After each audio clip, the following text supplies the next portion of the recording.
First of all, I want to thank everyone for actually taking time and joining me to the witness of what the love of God has done in my life. And I want to thank the organizers for actually having me here. I come from a small town in Kampala, Uganda, East Africa. And by the glory of God, I ended up coming to the United States. Many people who knew me might say, how did you make out? How did you make it out from Uganda? My life journey has been a journey of difficulties, even though I celebrate them. My story may not be the same story as all of you, but the difference is the Lord has guided me through. And I stick to the Lord for the rest of my life.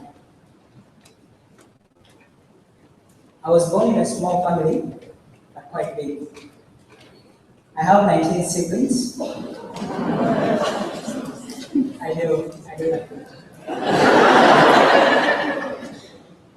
My father gave birth to 14 of us, and I happened to be the last one.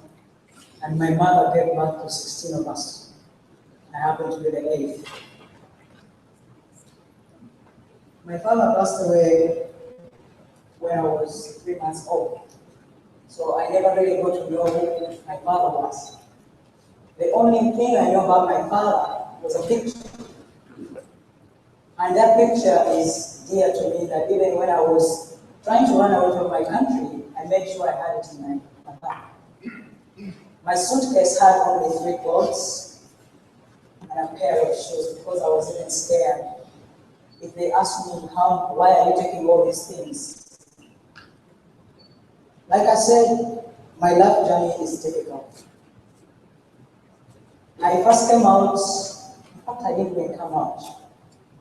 I was outed as a lesbian in my community when I was just 12 years. By 13 years, I was just out of my parents' home. I remember it very well. I had gone to see my girlfriend then, came back home, went to my room, and I had noises in my parents' room, my stepdad and my mom's room. An instinct told me something was wrong. I went to the door.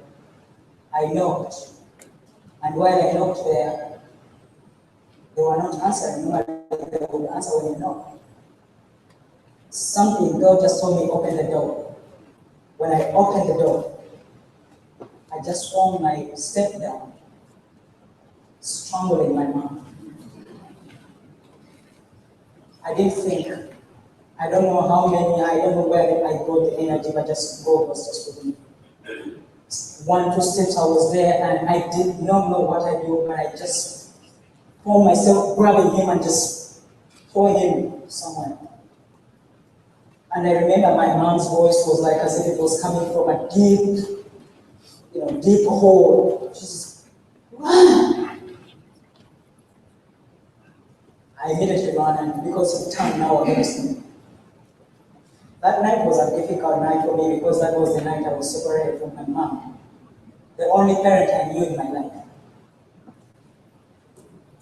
The reason for my stepdad's actions was that how could my mom bring homosexual into his home?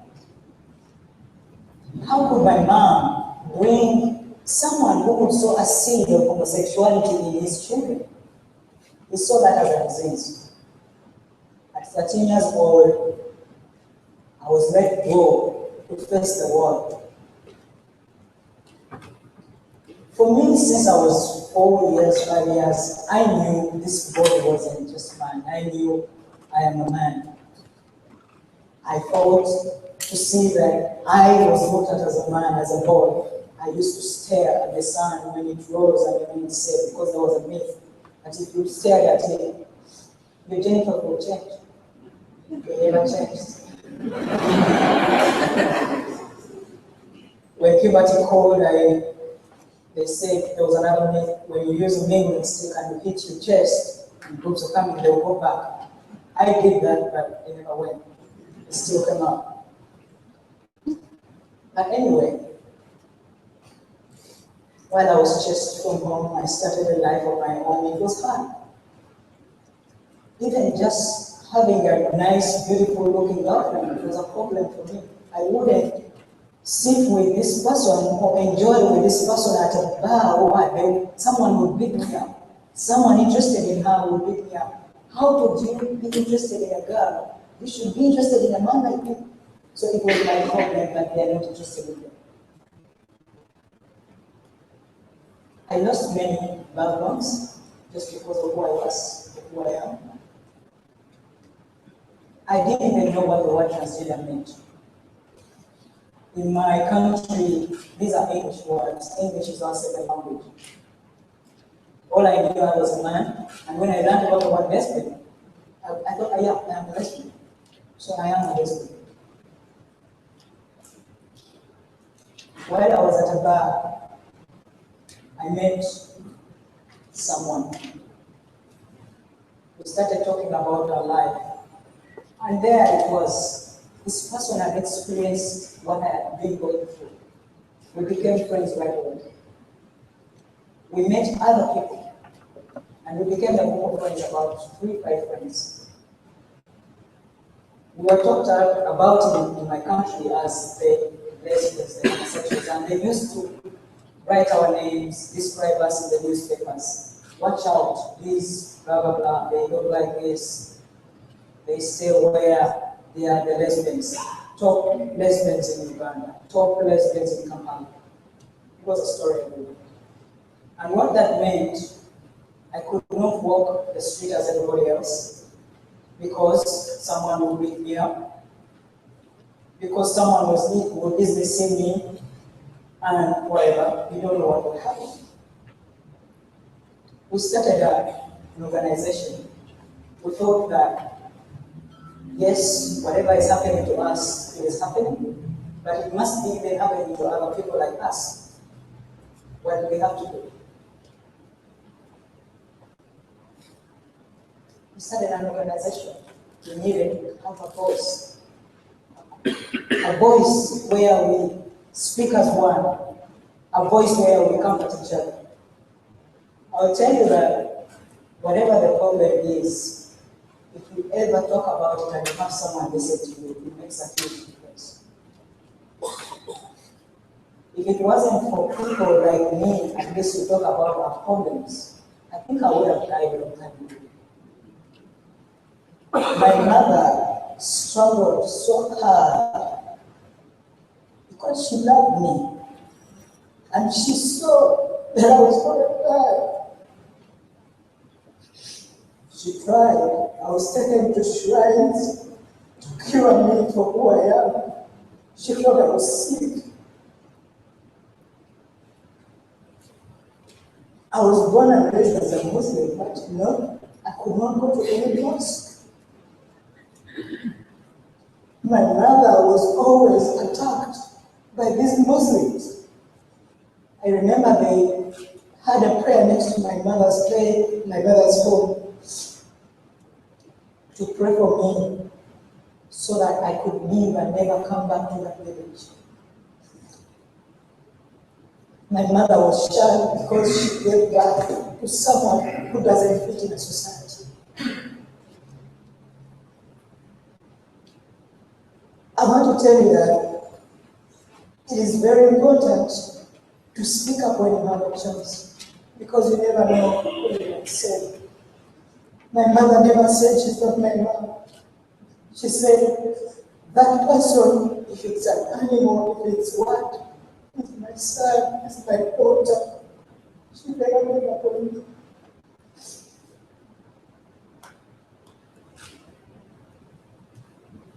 When the law, I don't know if you're aware of the law in Uganda, when it was passed, life became so hard. I could literally not move. I started the very first transgender and gender non-conforming organization in Uganda. And it was the first in the East Africa region. My members were calling out to me, and the person they were calling out to, I was also in trouble.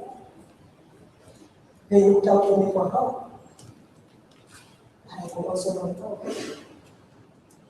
My hands were tied. I was arrested at the airport. I was asked to prove that I was not gay. And for that, I either had to say I was gay or I was sick. Because the question was, if you're not gay and if you're not sick, why are you like this?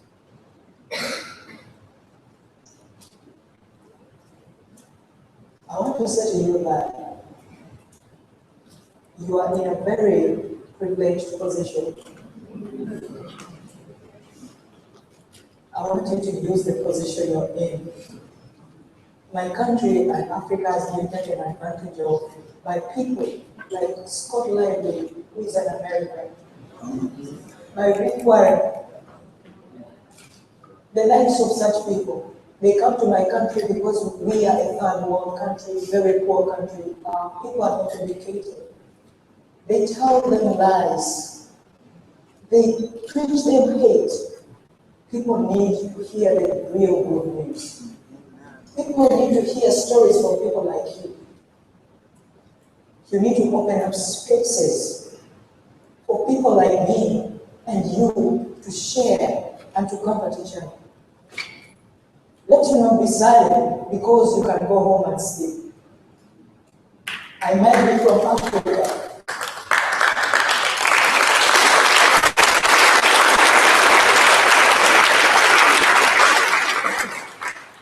I might be from Africa, but we are humans. We are a family. My struggles are your struggles. Don't be silent. These politicians are playing politics on our lives. Don't let them.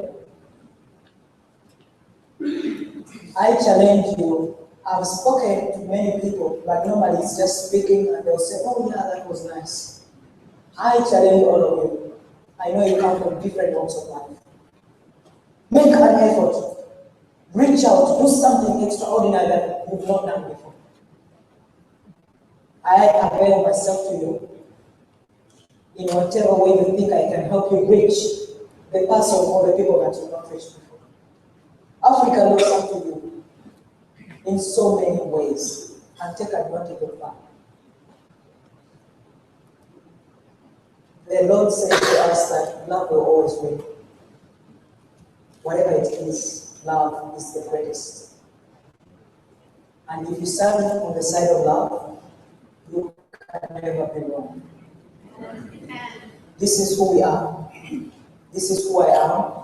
And I claim it, and I want you to claim it and stand strong and tall and say who you are and say, well, this person is who we are.